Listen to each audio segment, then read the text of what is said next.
Welcome to the Leader Post Rider Rumblings podcast, episode 144. I am Taylor Shire. He is Darrell Davis, and we're back for another episode on a short week as the Riders are set to visit the Ottawa Redblacks on Thursday following last week's loss to the Edmonton Elks. A short week for the Riders, Darrell. But let's go back to the Elks game first. Trey Ford comes into Saskatchewan with his making his first start of the season. Javon Leake kind of steals the show with a big rushing performance, but overall the Elks just flat out beat the Riders. Ran roughshod over them. Isn't that what we use as headline writers, Taylor? That they totally dominated Saskatchewan's previously dominant run defense. 48 yards per game the Roughriders were allowing, the league best. Nobody ran against them, so they forced them to throw, and they get turnovers because of that. But boy, oh boy, that was just amazing. I think a lot of it, Taylor, had to do with the Roughriders being short-staffed. I know that everybody's got excuses, but they're missing huge numbers of people in the trenches, and one of them on defense is Anthony Lanier II, who's one of the best players in the league. So the Roughriders were vulnerable, and Edmonton certainly took advantage of them. Yeah, and to me, it doesn't feel like the sky is falling necessarily, especially on the defensive side of the ball. They gave up a whole bunch of yards, obviously, after only allowing like 48 in the first, average of 48 in the first 8 weeks of the season. But really now, again, I'd always talk about this response. How is this team going to respond? They talked about it in the post-game press conference about, everybody was sort of taking the blame and saying they need to be better. We need to prepare better. So how are they going to respond now against Ottawa? I think this would be a really good test because Drew Brown, in my opinion, is a sort of an up-and-coming quarterback. He is playing well. The Roughriders were embarrassed, as you talked about. 276 rushing yards, amazing. And what Leak got, 167, 176 of that or something? Absolutely amazing. They're embarrassed. How do they stop it? Well, they bring in troops, and I don't know if there's anybody else to come and fill in. If they're missing Anthony Lanier again, that's going to be painful for the Roughriders. Bouncing back is going to be really difficult. How the Roughriders always, every time they have to travel east this year, it seems like they're playing a team that's had a bye, and the Roughriders are having a short week. So you're right. The short weeks are a part of the CFL schedule, but it just seems like there's even that extra bonus for the team they're playing against. And it's a road trip for the Roughriders, which is tough. It's tough getting out of Regina. And you know yourself, flying east is a lot tougher than flying west. I've always noticed that anyway. So here go the Roughriders. How can they bounce back? I asked Corey Maysad yesterday before their practice, and he said, "Oh, sure. The way we played against Montreal, it didn't end the way we wanted to, but we played that physical game, and they certainly did for the first half against Montreal. They were winning, but then totally fatigued and fell apart in the second half. So I can see that happening again this time. Can they sustain a full game? I don't know. You're right. It's a big question mark. It's a tough schedule for them. They're in a tough predicament. They've lost 3 of their last 4. They really have to find what they're made of now, and I don't know if they've got enough fortitude. I don't know if anybody would have enough fortitude to go through what they're about to go through. Yeah, let's talk about. It is a very short practice week. They had a short practice Monday, closed practice Tuesday. The depth chart is going to be out on Wednesday. So at the time of this recording, we don't exactly know the status of Trevor Harris, but he is back practicing. But I really don't expect him to play this week. What do you think? I totally agree with you. They went through that walkthrough on Monday. We were allowed to watch that, and Trevor Harris was in a practice jersey. He shadowed Shea Patterson. You know how the quarterbacks stand behind and pretend to find the receivers. Shea Patterson took basically every snap. I asked Shea Patterson in the press conference when we had an availability, "Are you starting in Ottawa?" And he looked kind of startled to think anybody would ask that. And then I think he kind of realized, oh, Trevor Harris might come back. And he said, yes. And then he clarified himself. He said, "I haven't been told that I'm not starting." So that told me one thing. I think that Corey Mace would probably let Shea Patterson know. And it also, the Riders are being a little cautious, Taylor, and it means that they should be. Trevor Harris hasn't played a game, hasn't been on the field since mid-June. So do you rush him into this game without having a chance to look at him in 2 games? No, in 2 practices, no way.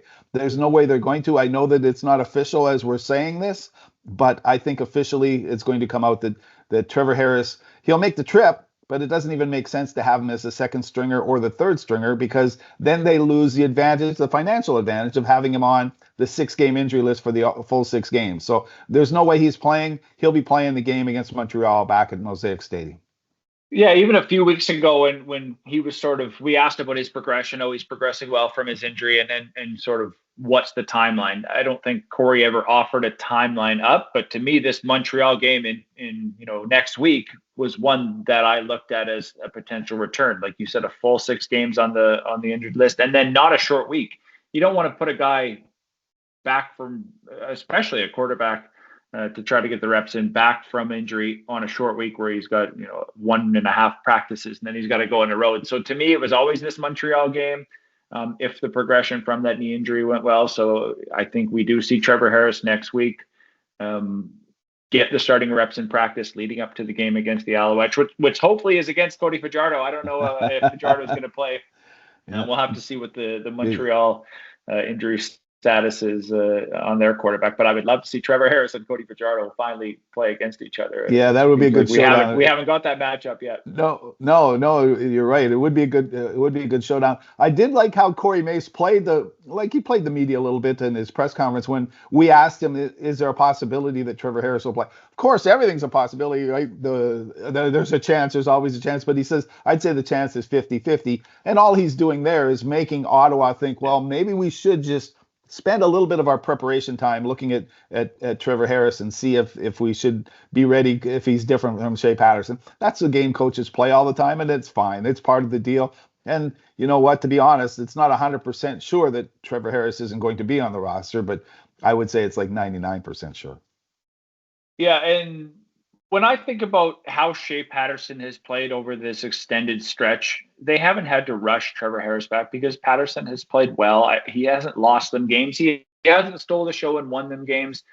And he also hasn't created a quarterback controversy with his amazing play. He's been okay. He's been serviceable. He's kept them in games, but it hasn't created a quarterback controversy. I think we talked about this last week on the podcast. This is still Trevor Harris's team.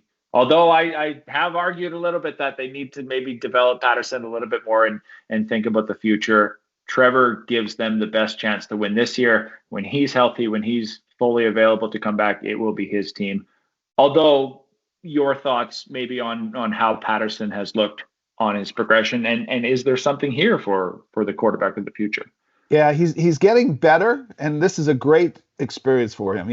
Injuries are part of football. You have to accept it. You don't want Trevor Harris to be hurt. Nobody does. Shea Patterson doesn't want him to be hurt, but he knows that that's probably the only way that he was going to get playing time, barring a complete disaster from Trevor Harris. So it's been a great experience for him. Has he made enough strides to become a starter down the road? Well, maybe.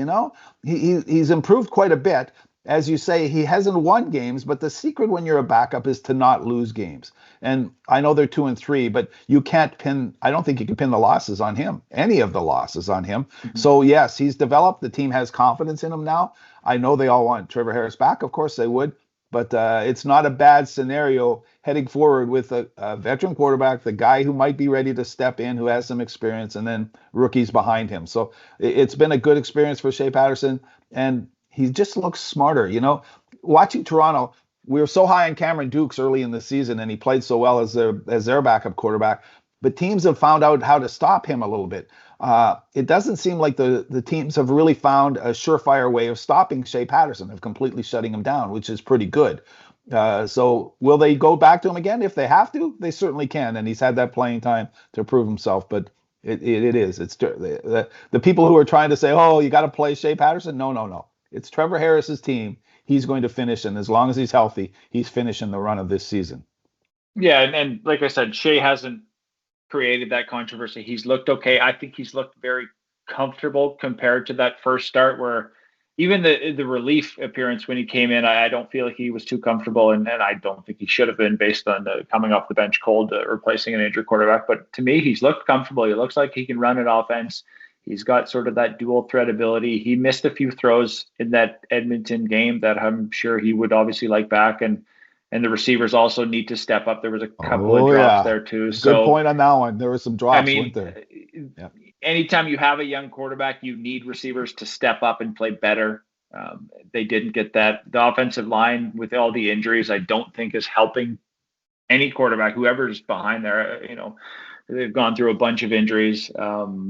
Ryan Sevier nicked up last game. Doesn't look like he's going to play. At right guard, Brandon Council just announced his retirement after playing one game for Jacob Brammer, who's replacing Jamarcus Hardrick. So now they're going to be on their fourth right tackle when they head into Ottawa. That's never great when it comes to continuity along the offensive line. You want to have that cohesive unit. So are injuries catching up to this team, especially on the offensive line? And the defensive line. The trenches are where they're really suffering the most, but it is on the offensive line. It's funny, there's three of the guys that, Ferland, Godber, and Reed, the left tackle, have all kind of played all games, but Ferland's had to move around. He's been the extra guy. So when Peter Godber, when I talked to him earlier this week or last week, the center, he says, well, yeah, you kind of have to get used to that. But that's another reason to not play Trevor Harris, I think, when you're still trying to piece together an offensive line, and it's been drastic. On our call-in shows, people are saying Jeremy O'Day is responsible for this. They've got nobody. No, they found 10 offensive linemen who can play in this league, and all of them. Brandon Council didn't play very well, but he hasn't played much, and he got thrown right into the fire, and that's probably why he's retiring. But these guys have been able to play, so they have found good players. To their credit, can they replace an Anthony Lanier on defensive line? No, that's a tougher one, but they've got a contingent of players who might have to fill in, and that speaks pretty highly of what the type of team they've recruited. That offensive line, though, always, it's a spot you don't notice until everything breaks down, right? And then you say, oh my goodness, who's there? Who's going to play over here? And how do we fix this up? It's going to be a tough spot to patch together, because they need the cohesion of being able to play together too, and calling out the plays and knowing where each other is. So it's going to be an adventure watching them, and hopefully Shea Patterson and then Trevor Harris are okay behind that line. Because at the start of the season, I thought this was a very, very strong offensive line, and even the backups that they had, strong players. They had, Philip Blake, obviously all-star caliber guard. He gets hurt.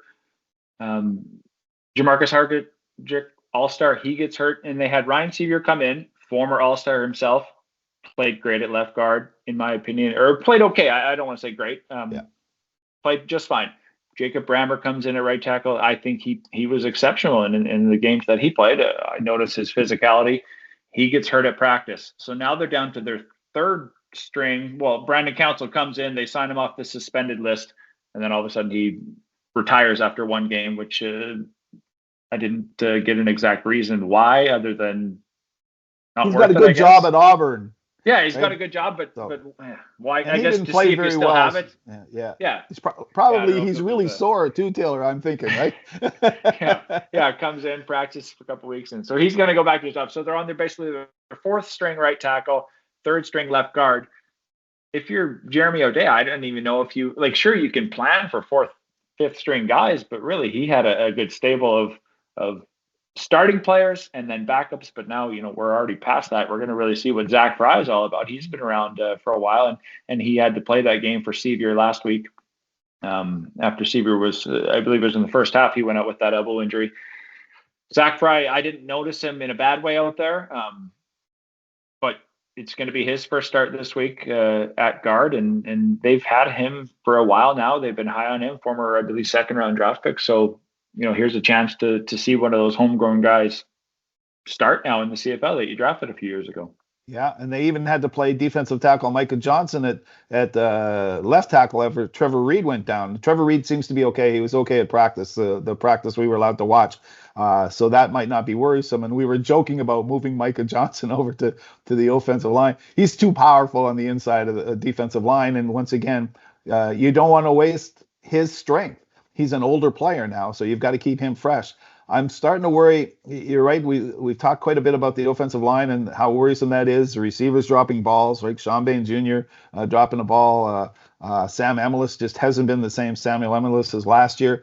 But I'm starting to worry about that defense. They're getting picked apart a little bit more than they thought. They shuffled Deontay Williams for Amari Henderson is now in, right?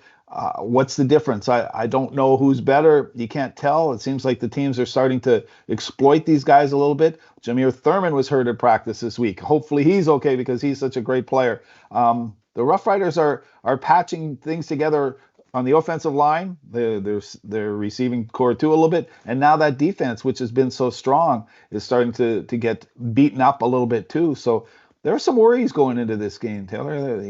Ottawa's a pretty good football team, way better than I thought they'd be. And as you mentioned earlier, Drew Brown's playing very well at quarterback, and he could certainly do a number. I think they learned something from watching the Edmonton Elks last game. Yeah, and Ottawa coming off a bye week, like you said earlier, at home. Like to me, this feels like one of those games where I haven't seen the line, but I don't think the Riders are necessarily going to be favored. They're going to go in, as the underdogs once again. But in saying that, I don't think, and even after the post-game press conference and on this 2-game losing streak, I don't feel like the sky is falling on this team. And I don't know if that's because of the belief that Corey Mace has instilled within his locker room and the fan base in general, but it's not. I don't feel like it's panic mode quite yet. It is a long season. They've already built up, a 5-3 record heading into this week. So they could be facing a 3-game losing streak when we talk next week, or they could be on a 3-game losing streak. But I still don't feel like it's time to panic quite yet. If you are a fan of this team or even in the locker room. Yeah, it's starting to get close to it, but how do they rebound? I don't know if this game's winnable, right? If they pull it off, good for them. But this is one of those very tough situations that things are kind of trying to be patched together. Tough road trip, as you said, against a rested team. There are some question marks. Even their kicker, Brett Lother, is like the second lowest average in the league, which is unusual. He hasn't missed any big ones when they count late in the game, but he's missed 3 in the last 2 games, and you start wondering about that. So the uncertainties start creeping in. The sky isn't falling. That's what Corey Mace told us was going to be his big lecture to the team when they first got back together on Monday, and he agrees with you, obviously. And you have to go about that way. That's the only way you can approach this. You say, listen, things haven't gone our way in a couple of times, and we're going to lose football games. He told us earlier this year he didn't expect them to be undefeated, to the chagrin of some fans, because that's reality. They're not going to win every game. Very seldom, it happens almost never in the CFL and rarely in the NFL. You're not going to win, but how do you bounce back? And that's one of the things you and Corey Mace talked about, the same thing. This is when we get excited about the game. How do we respond to this? And that's always what you're looking forward to see how they respond. They responded okay in Montreal for the first half. Now can they do it for an entire game in Ottawa? Tougher challenge because it's further down the road.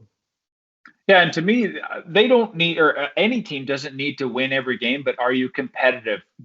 Do you have that drive? Are you playing for each other? Or are you just out there going through the motions and saying, woe is me. We've got a bunch of injuries. We're just going to mail it in.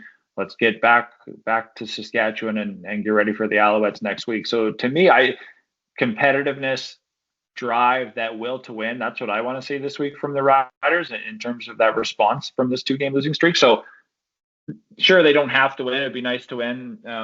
Ottawa, like I said, is a good team, and historically, I think Saskatchewan has played okay in Ottawa. I know they had a stretch there where they didn't win in several years, but I think recently they've had okay success there. They played okay there, but on a short week with a bunch of injuries, a lot of things again stacked up against them. Yeah, they've been spirited. And that's what was so disappointing to the observers of the team against Edmonton. It was their first real listless game. It was and Corey Mace and the players said the same thing. That wasn't us. It wasn't the way they looked for most of the season. They really looked flat. They made it close. They came back and they were ahead, right? So they did have a chance, but even it was kind of a lopsided score and a lopsided game. You never felt that the Rough Riders had control of it. Even when they took that short-lived lead, there was never their game. And we've seen them this year come back and take control of a game several times. They had control of the Montreal game early on, but I never felt watching them play against Edmonton that they had, surprisingly enough, Mario Alford ran the opening kickoff back, and you think, okay, maybe they've got it. But then right after that, it just, Edmonton came down and got a field goal, and it just seemed like Edmonton was marching and building and building.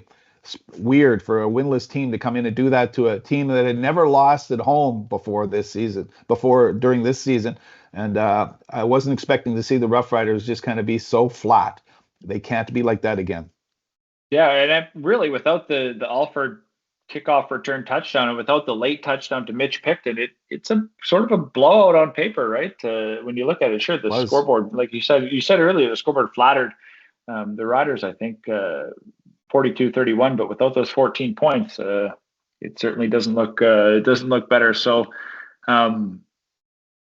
yeah, I guess, do you expect this team to respond to what Corey Mace is saying against Ottawa as we close out this podcast?